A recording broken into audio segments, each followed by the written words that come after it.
Welcome to The Milk Check, a podcast from Jacoby and Company, where we share market insights and analysis with dairy farmers in mind. Hello, everybody, and welcome to this month's version of the Milk Check podcast by Jacoby and Company. This week, we're going to have a classic market discussion. It is June 9th, so we're approaching the midpoint in the month of June 2025. And joining me today are Diego Carvalho, our Director of Dry Dairy Ingredient Trading, Jacob Menji, our Vice President of Risk Management and Trading Strategy, Josh White, our Vice President of Dairy Ingredients, Mike Brown, our VP of Market Intelligence, and Joe Maxner, our Director of Dairy Ingredients, our resident butter expert. I think we'll go ahead and start with milk. It's the middle of June. We're past the flush, but milk is probably a little bit heavier than we expected. Milk production has been up. We know what is going on. The dairy farmers are making money. They're keeping cows. Their culling numbers are down. And so we're seeing cow numbers up, maybe a little bit surprisingly, given what we know about the heifer replacement numbers, which means they're keeping them for an extra lactation. That is keeping milk solids output maybe a little bit lower than we expected, but the solids are still up as well. And so as a result, we're seeing milk still on the long side, not too much out of what is normal for this time of year. And I wouldn't be surprised as the weather in the upper Midwest starts to heat up, we start to see that milk production drop off a little bit and everything get a little bit tighter. We just haven't quite reached that high temperature yet. And so that's what we're seeing in milk. Jake, how does that translate into cheese? What are we seeing in the cheese market right now? It's funny, I think from the last time we had a market discussion to today, the message is going to be very similar, which is a lot of mixed signals on the cheese side. You can talk to certain people that say, hey, our orders are way down. And then you might talk to somebody else that is saying, hey, our orders are looking pretty good, meaning, the demand is there. I think it's a bit of a tale of two cities as far as how exposed are you to the export market. Exports have really been the thing that have been keeping us afloat on the cheese side. I think domestically, we're not doing great. I would say that the prices that we've been seeing, this kind of upper 190s, mid to upper 190s, we've come off in the past week or two. But I think that mid to upper 190s did hurt demand on the export side. I think that's kind of where we're at. I would say good, not great. It just seems like we're going to be range bound a bit on the cheese market, just given this kind of pendulum swing of our prices move too high, which kills exports a little bit. But if we go down even just a little bit, you think the export market comes back in. So that's the feel we got right now. How is the dollar affecting exports?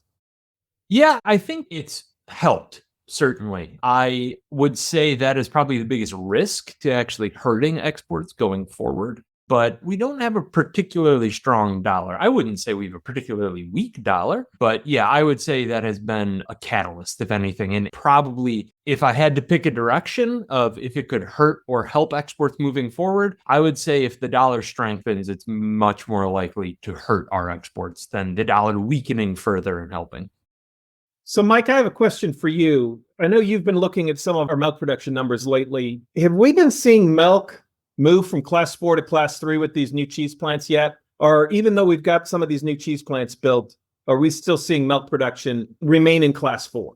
Well, more of it's remained in class 4, I think, than some of us expected, because some of the startups have been slower than expected. So you still have some class 4 plants, particularly in the south central U.S., that are balancing some of that market. So I think that opportunity to move more milk into cheese than we currently have does exist. So much of this key is exports. And one thing we did see last week with the GDT is we saw the spread between U.S. and world cheddar prices get a little tighter, which makes me a little nervous about exports moving forward. But we have the opportunity to move more milk into cheese, and that milk is basically ready to move into cheese when those plants demand it, from what I'm understanding, talking to some of my powder friends in the Southwest. I think that there is still some opportunity for that to happen. We've also seen the spread between 3 and 4 has remained relatively tight compared to some recent years, which means that the incentive to move milk one way or the other isn't maybe quite as great. It will be demand driven. And in my mind, those cheese exports are going to keep that milk moving into the cheese plants because they have been the key to the growth of cheese sales. Thanks, Mike. So, Diego, other side of the coin, non-fat and our powder market. Is there any reason to see powder prices strengthening in a way that would pull some of that milk away from cheese? I doubt it, Ted, because of the investment and the medium and long-term plan these companies have with those new facilities. My expectation is milk being pulled from class 4. So as milk tightens up, would you expect that means the class 4 plants will lose the milk and the cheese plants will keep it? Yeah, there's obviously going to be exceptions, but I think that's the general rule. Okay. Have we seen any pickup, any strengthening of international demand for non-fat and skim milk powder? Not right now, and it's because Europe is significantly more competitive than the US. But whenever we see Europe, the market tightening up, we're going to probably see a market that could move higher fast. At the current moment, the Europeans are the most aggressive in Asia, and at the same time, demand hasn't really picked up. So for that reason, we have been range bound for the longest time. Joe, if we're making skim milk powder, that means we're usually making either butter or cream. And the butterfat market in the US has been the talk of the year, with cream multiples getting down into the 70s earlier in the year. We've been having a fair amount of butter exports. What do you think this butter market's going to do going forward? Well, I think we're going to continue to have exports, and we're continuing to penetrate new markets with multiple products. It's not just 82% anymore that a lot of these markets are taking. They're taking 80%. AMF has been extremely strong in the export markets. As long as cream continues to be readily available, which it has been for the entire first half of this year, we'll continue to be a player in the world market. That, coupled with the massive discount from the rest of the world. So what would you expect the butter price to do? Are we going to stay right around here? Or you think we'll get higher? Or are we going to have one of those classic years where everything stays right around here, but we have this 1-2 week spike sometime in September? It's a hard question to answer, Ted. I think we're probably looking at more of a traditional year only because of the amount of exports that we're able to put on the books. Otherwise, I think that we would be significantly more flush with inventories because domestic demand has been good, but it hasn't been great.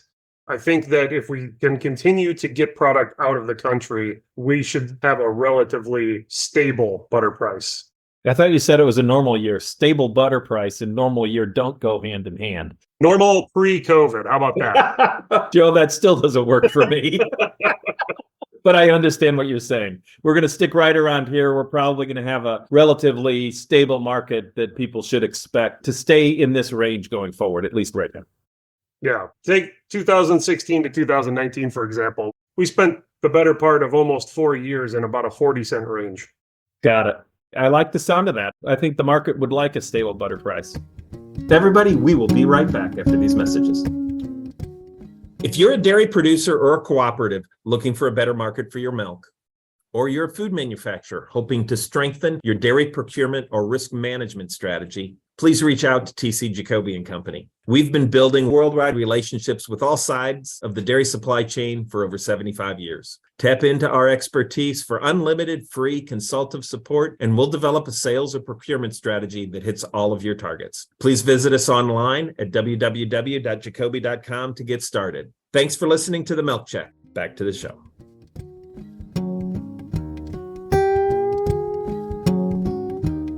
Josh, we kind of skipped over the whey market and the protein market. The protein market right now might be the craziest market of all this year. What's going on right now in WPC and WPI? Well, on the higher proteins, I think there's a lot of different things pulling on this market in both directions. I think on the bull side, despite consumer trends, we continue to see really good and resilient per capita consumption across a lot of the different products, not just your traditional protein enhanced beverages and some of the new and innovative ones like the clear proteins going into different drinks. But we're also seeing, I think, pretty good orders from consumer packaged good type products as well. What's unclear is it really bucking the trend that we're experiencing across other food service related items and other things, or is it just lagging? That's really unclear to me at the moment. I'm pretty confused about the direction, but I think on the bull side of the case, we continue to see strong WPC 80 orders. Whey protein isolate feels like it's in a bit of a short squeeze right now. People need product. Both of those products have recovered to near the highs that we saw ending 2024 and starting 2025. I don't know that I would say across the board that we've set new highs yet. So we've had arguably a kind of a stable quarterly price market despite all of the trade rhetoric and both headwinds and tailwinds that we're dealing with. We can't ignore the fact Europe is still quite a bit higher than us for our whey proteins. That combined with a weak dollar, I think we've seen some pretty decent international interest. What'll be interesting to see is what happens when we start to print some new headlines. I am certainly not going to predict it, but I think we all can see a scenario where we're going to start headline trading a little bit again as some of these trade deals wind up to some milestones. It's not just a bullish side. I think that there are some things that we got to pay attention to on the bear side of the case right now. We're realigning our price relationships with the underlying sweet whey powder. And that market is experiencing some big changes this year. I mean, you had several factories go offline with sweet whey powder production, replacing that with WPC 80 predominantly production. You saw some WPC 80 facilities expand, and you've got some new whey protein facilities that are in the process of filling up those cheese vats. That at some moment will add some extra protein onto the market. And right now, I think it's a coin flip on whether or not the market quickly digests or consumes that additional product or not. Generally speaking, I would say that the trade distortion and headlines probably lean bearish initially when they come across. And so we got to pay attention to that. It's a fun one. I think it's going to be an interesting second part of the year. And don't forget, we've got another one of these cheese plants coming online right now that's going to make a fairly sizable amount of sweet whey powder. There's a lot of things pulling on both the bull and the bear side of the whey markets at the moment. So I have a question on whey proteins. We had some pretty high prices in the fall, and then the calendar flipped to 2025. And usually that's a time when price increases would be passed through at the retail level. Did that happen this year? Are we seeing demand stay this high even in the face of higher protein prices to the consumer? I don't know that I have a great answer for that. I think I would start by answering that question that I think there was room to absorb some of those price increases.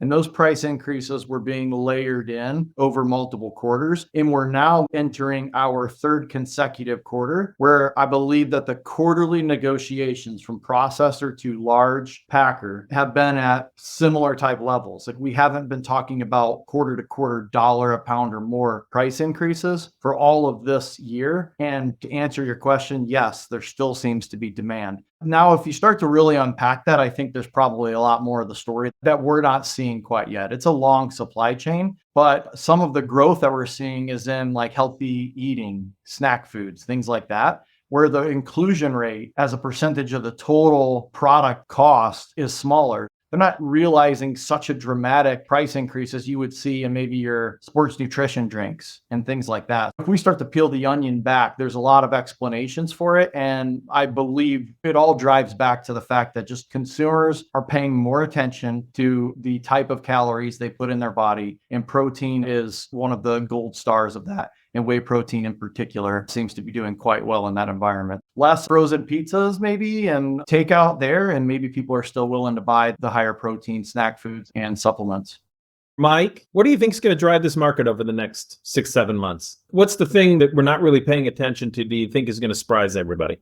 Boy, we are at a point with this older dairy herd that if we get to where margins drop significantly, i.e. milk prices do see some decline, we could see some incentive to call cows worth a couple $1,000s. Not too many years ago, we were paying less than that for a herd replacement for dairy. I think that's something we have to keep our eye on, is just that overall margin.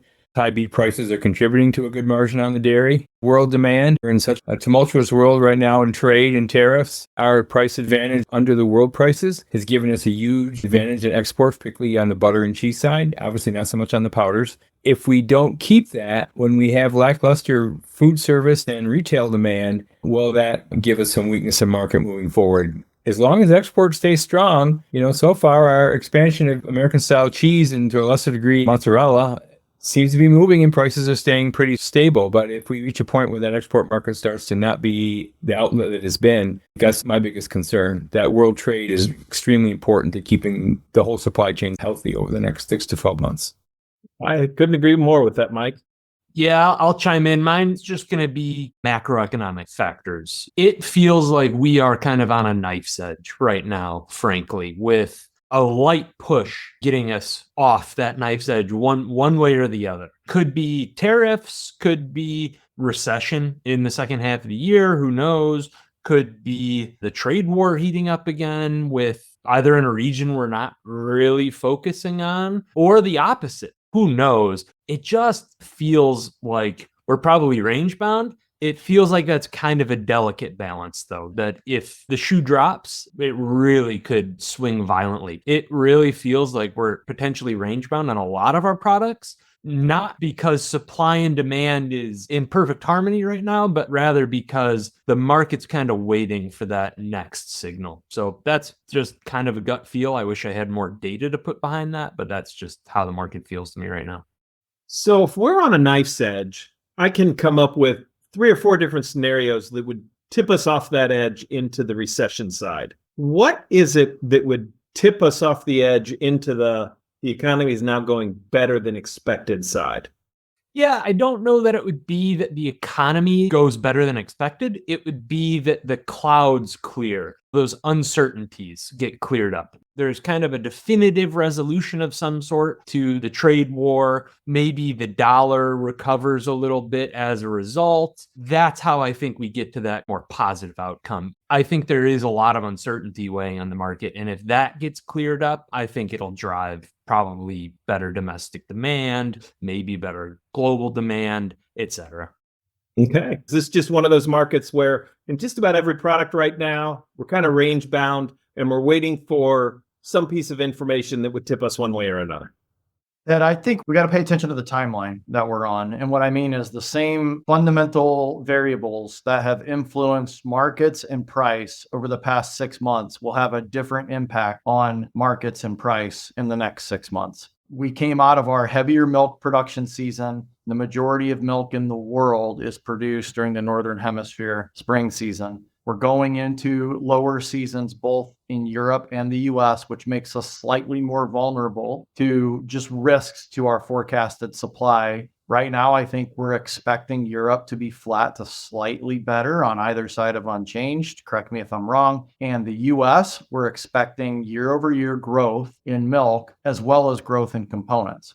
All of that being true, we are going into the season where we make a little bit less. And at the same time, if you look around the world, I would argue that the world is facing a lot of economic uncertainty. The world has been in a position for the last several years to buy hand to mouth and do that without having big risks to their procurement strategies. But the world is destocked. This is not necessarily to say we should be bullish. I'm not suggesting that at all. I just think that we're vulnerable to volatility and to some price movements. You add on the fact that, again, as I mentioned earlier, there's a lot of headlines and the headline impact on the market, can be there. You add on that we have shifting product mix in a couple key regions of the world. We know that Oceania has been shifting their product mix over the past few years. Certain markets are emerging as exporters of dairy products that traditionally haven't been exporters. And the US has added a whole lot of class 3 cheese production capacity that will consume some of that available milk. And I just think it's tough to evaluate tomorrow based on yesterday.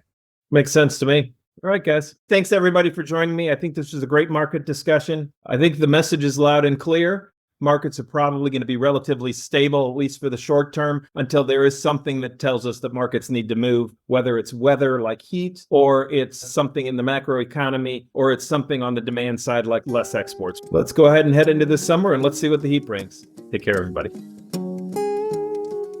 We welcome your participation in the Milk Check. If you have comments to share or questions you want answered, send an email to podcast@jacoby.com. Our theme music is composed and performed by Phil Kagi. The Milk Check